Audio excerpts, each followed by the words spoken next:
Bismillahirrahmanirrahim. Wa an Aisyah radhiyallahu anha anna Rasulullah sallallahu alaihi wasallam qala man asabahu qai'un aw ru'afun aw qalasun aw madhyun falyansarif falyatawaddo thumma liyabni ala salatihi wa huwa fi dzalika la yatakallamu. Akhrajahu Ibnu Majah wa dha'afahu Ahmadu wa ghairuhu. Wa an Aisyata lan kacerita saking Ibunda Aisyah radhiyallahu muga-muga ngrindani Allah sapa Allah anha ing Ibunda Aisyah.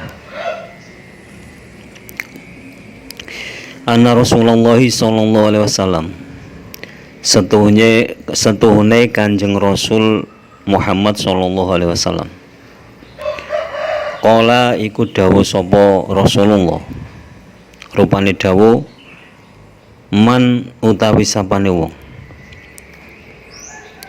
asoba iku ngenani ing man qai'un apa muntah au ru'afun utawa mimisen au qolasun utawa gumo au madhyun utawa madhi fal yang sorif mongko becik mengo sapa man fal yatawaddo lan mongko becik wundu sapa man thumma liyabni mongko nuli nerusake sapa man ala salatihi ing ngatasé salate man wa wa hale utai man fi dzalika ing dalem mengkono-mengkono asobahu ila akhirih la yatakallamu iku ora guneman sapa man. Akhraja ngriwayatake ing hadis Ibnu Majah sapa Ibnu Majah. Wa dha'afalan ngapesake ing hadis Ahmadu sapa Imam Ahmad wa ghairuhu lan liyane Ahmad. Hadis ini menjelaskan tentang muntah, mimisan atau gumo dan madhi. Yaitu hadis riwayat dari Ibnu Majah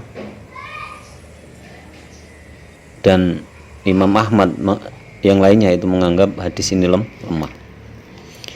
Yaitu dari Ibunda Aisyah radhiyallahu anha bahwa sesungguhnya Rasulullah Muhammad SAW bersabda, barang siapa yang terkena muntahan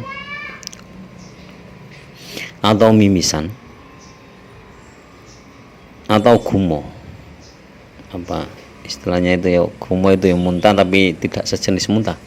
Kalau muntah itu kan berasal dari perut, tapi gumo itu kadang terpenuhinya makanan kebanyakan terus akhirnya keluar dengan sendirinya, tidak berasal dari perut tapi dari kekenyangan atau apa, itu kan belum apa, makanan belum sampai perut tapi sudah tidak menerima, akhirnya kembali ke mulut dan memenuhi mulut, akhirnya dimuntahkan.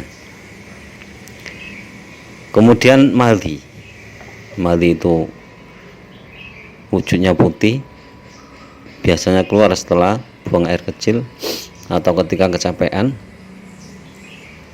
atau setelah hubungan intim antara suami istri.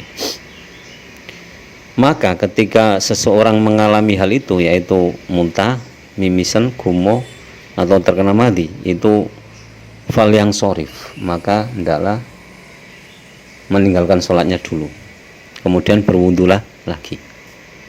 Nah, setelah berwudu kemudian melanjutkan sholatnya lagi. Nah, syaratnya ketika melakukan semua hal itu tidak berbicara. Maksudnya tidak berbicara dengan kalam manusia. Jadi ketika sholat terus kita gumo atau mimisan atau muntah atau terkena madhi, itu keluar dulu, ambil air wudhu, terus melanjutkan sholatnya lagi. Tapi dengan satu catatan, ketika melakukan semua hal itu jangan berbicara. Kalau berbicara sudah tidak sah, otomatis sholatnya batal. Contohnya berbicara misalkan kan gini, kita keluar, kadang kan ada orang yang jamaah sholat ketinggalan karena kenapa kok keluar kan? Terus kita jawab, otomatis batal.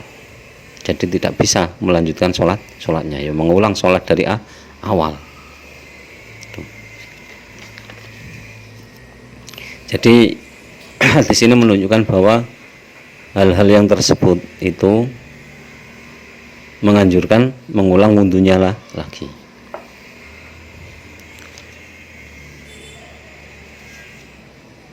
Wa an Jabirin ibni Samurata radhiyallahu anhuma anna rajulan sa'alan nabiyya sallallahu alaihi wasallam atawaddu min luhumil ghanami qala in syi'ta qala atawaddu min luhumil ibli qala na'am akhrajahu Muslim. An Jabirin wa an Jabirin lan kacerita saking sahabat Jabir ibni Samurata putra lanange Samura radhiya muga-muga ngrindani Allahu sapa Allah anhuma ing Jabir lan Samura anna rajulan sak temene wong lanang saala iku takon sapa rajul annabiyya sallallahu alaihi wasallam ing Kanjeng Nabi Muhammad sallallahu alaihi wasallam atawadhu apa to wudhu sapa ingsun min luhumil ghanami saking mangan daginge wedhus. Kala jawab sapa Kanjeng Nabi ing syi'ta lamun karep sira. Kala matur sapa rajul atawadhu apa ta wudhu sapa ingsun min luhumil ibli saking mangan daginge unta. Jawab sapa Kanjeng Nabi Muhammad sallallahu alaihi wasallam na'am iya. Akhrajang riwayatake ing hadis Muslimun sapa Imam Muslim. Hadis yang diriwayatkan Imam Muslim ini menyatakan tentang wudhunya ketika memakan daging, yaitu daging unta, yaitu dari sahabat Jabir bin Samurah radhiyallahu anhuma, bahwa sesungguhnya ada seorang laki-laki yang bertanya kepada Nabi Muhammad SAW, yaitu pertanyaannya seperti ini: wahai Rasulullah, apakah saya harus berwudu karena saya sudah memakan daging kambing? Jawaban Rasulullah, insyi'ta, terserah kamu, boleh wudu boleh tidak. Berarti ini insyi'ta itu boleh wudu boleh tidak. Kemudian laki-laki tersebut bertanya lagi, wahai Rasulullah, apakah aku harus berwudu setelah memakan daging unta? Jawaban Nabi Muhammad SAW, na'am, iya. Jadi kalau kamu sudah makan daging unta, silakan berwudu. Tapi kalau daging kambing tidak. Jadi ketika selesai makan daging unta, hendaklah berwudu.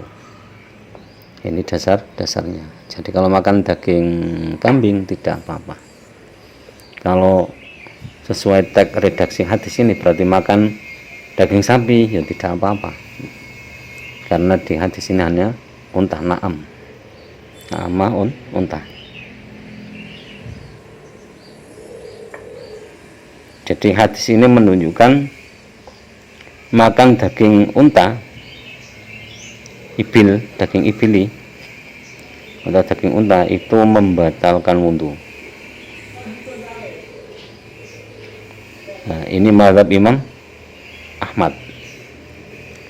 Jadi hadis ini menjadi dasar dari pendapat Imam Ahmad bin Hanbal, yaitu ketika seseorang memakan daging unta, ketika mau sholat hendaklah ia berwudu lagi.